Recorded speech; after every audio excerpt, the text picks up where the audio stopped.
Space shuttle never ceases to amaze, ever. And these satellites are amazing too.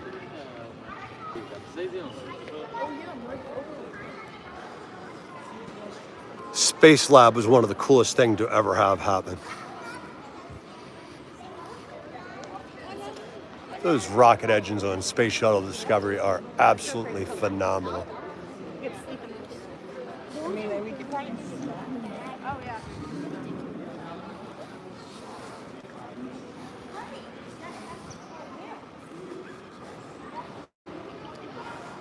Oh my goodness, my heart to all those on Columbia. We'll never forget.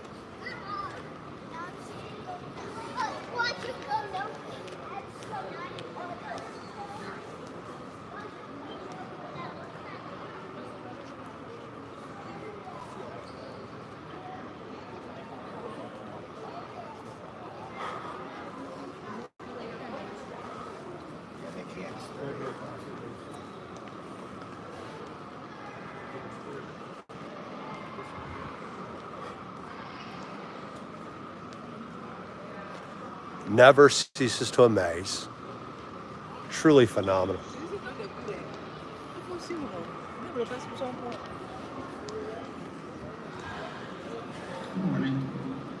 This really was Apollo 11's command module. Neil Armstrong, Buzz Aldrin, and Michael Collins, thank you. And to all who worked on this endeavor.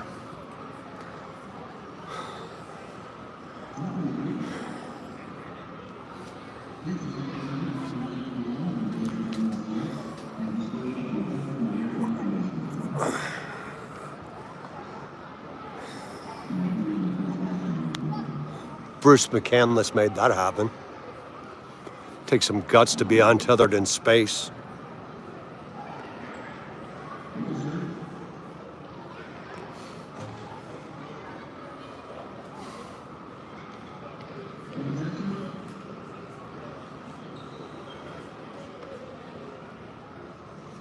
Don't want to see one of those Corporal missiles though. Nuclear warheads.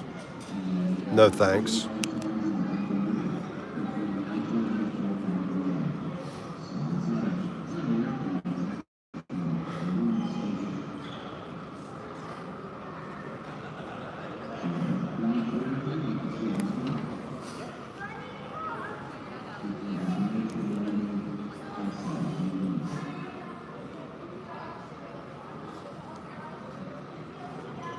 Absolutely amazing.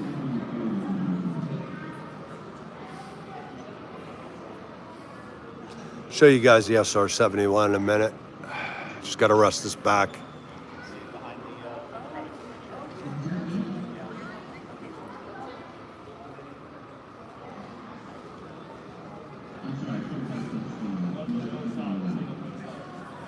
So freaking cool.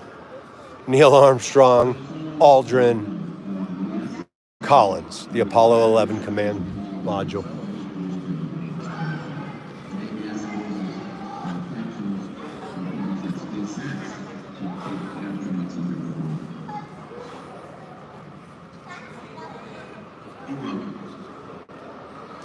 Take care.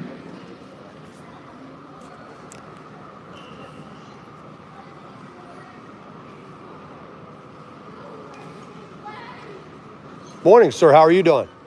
Hello, good morning. My name's Mike. How you doing, sir? Oh, doing well, thanks. I was just curious, how fast in Mach did the space shuttle go by any chance? Well, when it's in Earth orbit, it's traveling at about 17,500 miles per hour. So Whoa. it's equivalent to about Mach 30. Mach 30. That's the velocity any object needs to travel in order to stay in Earth orbit and counteract gravity, at least at low Earth orbits. Mm-hmm. And I was just curious, how many times could it go across the U.S. or around the Earth every, I guess you'd probably know the math on that, right? Well, it would circle the globe about every 90 minutes. Wow. That's about, the space station, which is in Earth orbit about 230 miles above the Earth, takes a little over 90 minutes. So I just, on average, about 90 minutes in the Earth orbit to circle the entire globe. That's cool. No, thank you, sir. I really appreciate it. We're going to see I hope you're familiar with Northern Virginia Astronomy Club. Going to be having a great event this weekend. I know a couple of the clubs here in the local area. They sometimes set up telescopes here at the Barhazy Center. They'll set up telescopes out in Sky Meadow State Park, west of here off I-66. Oh, so you've been with us goofballs then. All right. You the man. Yeah, I got a good friend, a former co-worker, Paul Severance, who's a member of the... Small world. Paul was actually a docent here at one time. Wow, it is a small world, sir. It is. Yes. Well, I appreciate it, and I hope you have a wonderful rest of your day, sir. You see Paul, say hello to Jeff Truitt. I definitely will, sir. I have a somewhat photographic memory, so thank you. Yeah, this is actually a really cool place, Pete. And what a nice gentleman there. A docent who from home is kind enough to answer questions. That this thing went Mach 30 is freaking mind-blowing. That's the only way to put it. What are you up to today, Pete? Anything good? Yeah, this place, if you're ever in Northern Virginia or the DC area, forget the DC Air and Space Museum. Go to the one near Dulles Airport in Virginia. It's worth the drive. That smell, they can fly around in spice. Yeah, true. They can. They got plenty of room and plenty of rockets power to deal with. When did you see this too? Mercury's Freedom 7 that Alan Shepard was in. It's actually a true story. I looked it up. He fell asleep on the launch pad, taking a nap, bored from the delays. If that doesn't say balls, I don't know what it is. What does? You fall asleep on top of a missile? You a bad dude. Ireland. Actually, you know what? Let me get it again for you, brother. Ireland was part of Skylab.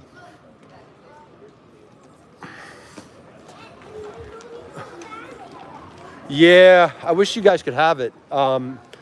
Is there a place maybe in Dublin or another big city in Ireland that's focused on aviation and space materials? That thing is amazing. The Mars Pathfinder lander, and then you got the rovers here. It's mind-blowing. It's a mindgasm, if it were. I mean, it's just, when you go to this kind of astrophysics, it's through the roof. Oh, okay, Pete. But hey, either way, it's cool. You know what? Here, Ireland participated in Skylab. Here you go. And also, I'm going to show you some European rockets in a minute here. I'll hook it up. The back is feeling spry for once. Let's see what we can do. Anyone know the name of this guy? Let me find it again. I think it was over here. Ah, check it out. Here you go. European Space Agency. There you go. I don't know if it was specifically, oh yeah, Ireland, there you go. And UK, yep. Forget the Union Jack, let's stick with the Irish flag. Yeah, no, it's, thank goodness for men and women in the scientists, science community. Also, sadly, I'd like to say thank you to the hidden women that had to hide because they were African American back in the day. Those women, John Glenn actually asked for, I forgot her name. He actually asked for her and she did the calculations to make sure he was safe and home. Props to those women.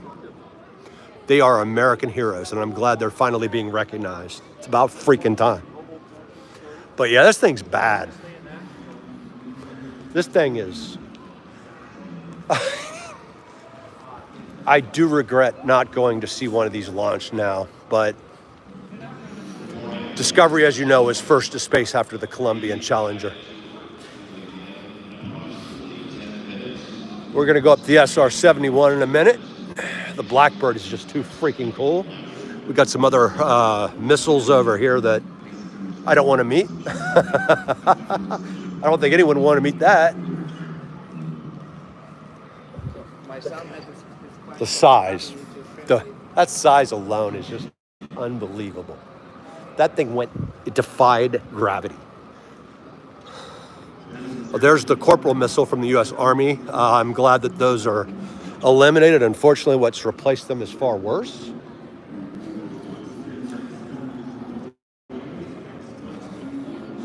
And there's a real astronaut suit from, actually, I think it's a current one.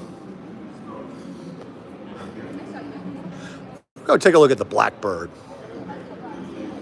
Mach 3.5 is ridiculous.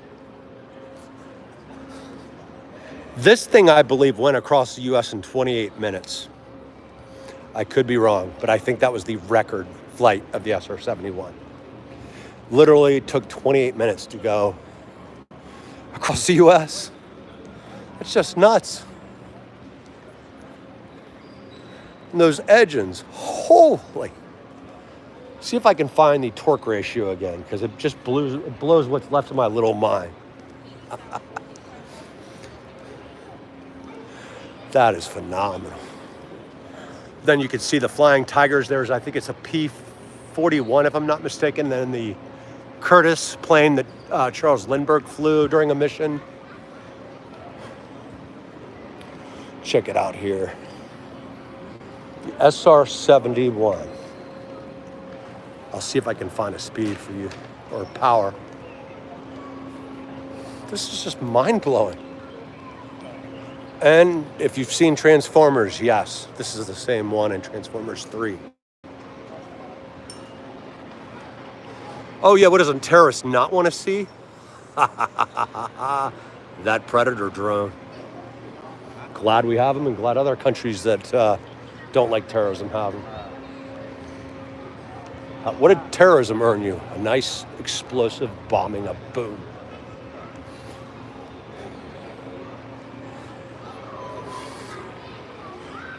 I don't know if you can see this, Pete, but that's Skunk Works from Lockheed that built this bad boy. They kept this thing secret for as long as they could. Pretty freaking cool. I'm gonna go get some grub here in a minute, but thank you for joining in, and hope to do another one before leaving. That engine, jeez, those two.